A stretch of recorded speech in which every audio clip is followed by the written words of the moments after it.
beneath which rivers flow, every time they are fed with fruits therefrom.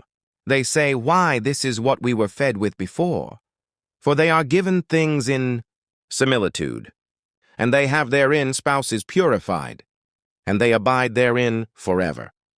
26. Allah disdains not to use the similitude of things, even of a gnat as well as 44.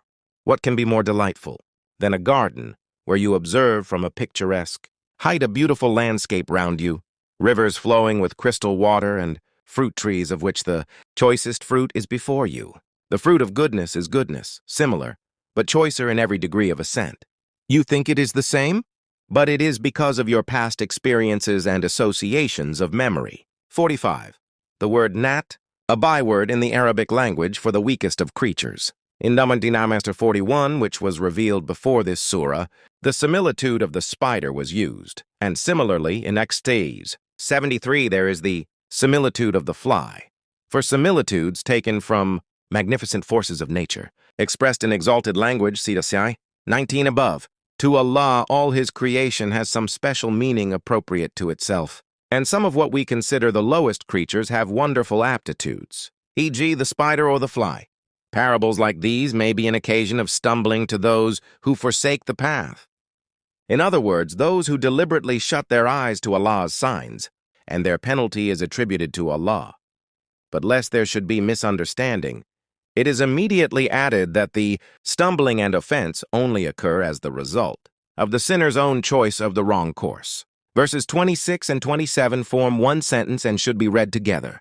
Forsaking the path is defined in tier 27, viz., breaking solemn covenants which the sinner's own soul had ratified, causing division among mankind, who were meant to be one brotherhood, and doing as much mischief as possible in the life on this earth, for the life beyond will be on another plane, where no rope will be given to evil. The mention of the covenant sees.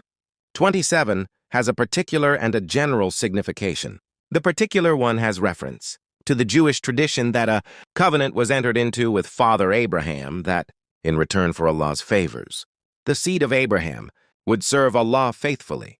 But as a matter of fact, a great part of Abraham's progeny were in constant spiritual rebellion against Allah, as is testified by their own prophets and preachers and by Muhammad al-Mustafa.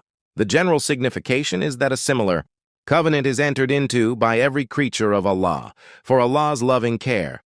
We at least owe Him the fullest gratitude and willing obedience. The sinner, before he darkens his own conscience, knows this, and yet he not only forsakes the path, but resists the grace of Allah which comes to save him. That is why his case becomes hopeless. But the loss is his own. He cannot spoil Allah's design. The good man is glad to retrace his steps from any lapses.